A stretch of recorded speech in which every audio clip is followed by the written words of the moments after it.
अगर आप प्रतियोगी परीक्षाओं की तैयारी कर रहे हैं तो भूगोल के कुछ तथ्य समझ लीजिए सोने की खान हैं। आज हम भारत के आकार और स्थिति से जुड़े उन्हीं ज़रूरी सवालों पर बात करने वाले हैं जो यूपीएससी, बीपीएससी जैसी परीक्षाओं में बार बार पूछे जाते हैं। तो चलिए बिना देर किए सीधे मुद्दे पर आते हैं। अच्छा, जब भी दुनिया के नक्शे पर भारत को ढूंढना हो तो सबसे पहली चीज़ क्या दिमाग में आती है? देखिए, इसकी सबसे पहली और सबसे खास पहचान ये है कि ये पूरी तरह से नॉर्दर्न हेमिस्फीयर यानी कि उत्तरी गोलार्ध में है। ये एक बहुत ही बेसिक फैक्ट है, पर हमारी सारी भौगोलिक समझ असल में यहीं से शुरू होती है। अब आते हैं उन सटीक नंबर्स पर, उन आंकड़ों पर जो परीक्षाओं में सीधे सीधे पूछ लिए जाते हैं। मतलब भारत का अक्षांश और देशांतर क्या है? चलिए इसे ठीक से समझते हैं। ये नंबर सीधे एग्जाम में आते हैं तो जरा ध्यान से सुनिएगा।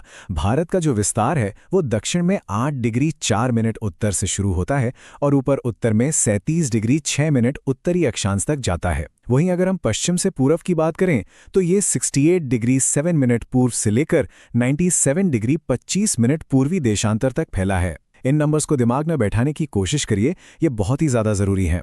और अब बात करते हैं भारत के बीचों बीच से गुजरने वाली उस जादुई रेखा की, कर्क रेखा। ये 23.5 डिग्री उत्तरी अक्षांश पर है। देखिए, ये सिर्फ एक लाइन नहीं है, ये भारत को लगभग 2 बराबर जलवायु क्षेत्रों में बांट देती है। परीक्षाओं में इस पर अक्सर सवाल बन ही जाता है। तो हमने भारत का पता तो जान लिया, मतलब उसका ग्लोबल एड्रेस तो देख लिया, पर यह देश आखिर कितना बड़ा है? चलिए अब इसके आकार और इसके विस्तार की बात करते हैं। ये संख्या हमेशा याद रखनी है, 32.8 लाख वर्ग किलोमीटर। ये है भारत का कुल क्षेत्रफल। अब ये कितना बड़ा है, इसका अंदाजा हमें आगे लगने वाला है। और इसी 32.8 लाख वर्ग किलोमीटर के क्षेत्रफल के साथ भारत दुनिया का 7वां सबसे बड़ा देश बन जाता है। ये बार चार्ट देखिए, सब कुछ एकदम साफ हो जाएगा। रूस, कनाडा, अमेरिका, चीन, ब्राजील और ऑस्ट्रेलिया के बाद 7वें नंबर पर आता है भारत। इससे हमें भारत के विशाल आकार का एक सही अंदाजा लग जाता है। अब ये आंकड़ा देखिए, ये सच में हैरान करने वाला है। पूरी दुनिया की कुल जमीन का सिर्फ 2.4% हिस्सा ही भारत के पास है। लेकिन सोचिए, इसी छोटे से हिस्से में दुनिया की एक बहुत बड़ी आबादी और कमाल की बायोडायवर्सिटी रहती है। ये दिखाता है कि भारत कितना ज्यादा महत्वपूर्ण है। एक सवाल, भारत ज्यादा लंबा है या ज्यादा चौड़ा?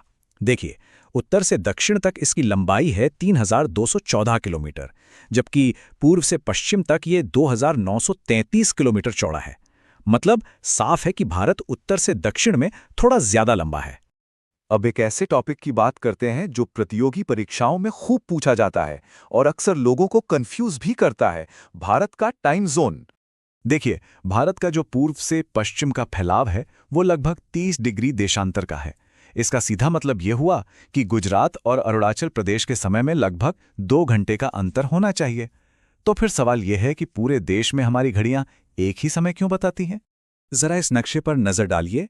68 डिग्री 7 मिनट पूर्व से लेके 97 डिग्री 25 मिनट पूर्व तक का ये जो फैलाव है, ये लगभग 30 डिग्री का है। अब हम जानते हैं कि पृथ्वी को 1 डिग्री घूमने में 4 मिनट लगते हैं, तो 30 डिग्री घूमने में हुए ना पूरे 120 मिनट, यानी 2 घंटे। तो इस प्रॉब्लम का सॉल्यूशन क्या है? तो इस समस्या का समाधान है भारत की मानक मध्याह्न रेखा या स्टैंडर्ड मेरिडियन। पूरे देश में घड़ियों का समय एक जैसा रखने के लिए और किसी भी तरह के कंफ्यूजन से बचने के लिए एक सेंट्रल देशांतर को मानक समय मान लिया गया। और ये है वो नंबर जो आपको परीक्षा के लिए रट लेना है, 82.5 डिग्री पूर्वी देशांतर। ये रेखा उत्तर प्रदेश के मिर्जापुर से गुजरती है और इसी से पूरे भारत का समय तय होता है। अच्छा, अब हम भारत की आंतरिक भूगोल से थोड़ा बाहर निकलते हैं और दुनिया में, खासतौर पर हिंद महासागर में इसकी स्ट्रेटेजिक लोकेशन पर ध्यान देते हैं। ये नक्शा हमें दिखाता है कि भारत हमेशा से दुनिया से किस तरह जुड़ा रहा है। पुराने जमाने से ही यहाँ के पहाड़ी दर्रों और समुद्री रास्तों से सिर्फ मसालों और कपड़ों का व्यापार नहीं हुआ, बल्कि उपनिषदों, रामायण और डेसिमल सिस्टम जैसे भारतीय विचार भी पूरी दुनिया में फैले। और आज भी ये जो स्ट्रैटेजिक लोकेशन है, ये उतनी ही महत्वपूर्ण है। भारत यूरोप और पूर्वी एशिया के बीच एक बहुत ही अहम कड़ी है। हिंद महासागर के बिल्कुल केंद्र में होने की वजह से भारत को व्यापार और रणनीति दोनों में एक बड़ा फायदा मिलता है। और क्या ये मजेदार बात नहीं है कि इस महासागर का नाम भारत के नाम पर है? इसके पीछे कुछ ठोस कारण हैं। पहला, हिंद महासागर पर भारत की जितनी लंबी कोस्ट लाइन है उतनी किसी और देश की नहीं है। दूसरा, इसकी सेंट्रल लोकेशन। और तीसरा, हमारा जो दक्कन का प्रायद्वीप है वो महासागर में काफी अंदर तक फैला हुआ है। ये सब मिलकर भारत को एक खास पहचान देते हैं। चलिए अब इस भौगोलिक सफर को खत्म करते हैं भारत के सबसे करीबी पड़ोसियों पर एक नजर डालकर। इसकी जमीनी और समुद्री सीमाओं पर भी ध्यान देते हैं। तो चलिए अब इस पॉलिटिकल मैप पर एक नजर डालते हैं और देखते हैं कि भारत के पड़ोसी देश आखिर हैं कौन-कौन से। ये परीक्षाओं के लिए बहुत बहुत जरूरी है। चलिए दिशा के हिसाब से देखते हैं। उत्तर पश्चिम में है पाकिस्तान और अफगानिस्तान। उत्तर में चीन, नेपाल और भूटान। पूर्व की ओर बढ़ें तो म्यांमार और बांग्लादेश। और दक्षिण में हमारे दो समुद्री पड़ोसी हैं, श्रीलंका और मालदीव। एक बहुत मशहूर कहावत है, भूगोल ही भाग्य है। आज हमने जो कुछ भी समझा उसके आधार पर क्या लगता है, भारत की ये जो अनोखी भौगोलिक स्थिति है ये 21वीं सदी में इसके भविष्य को, इसकी कहानी को कैसे तय करेगी? इस सवाल पर सोचिएगा जरूर।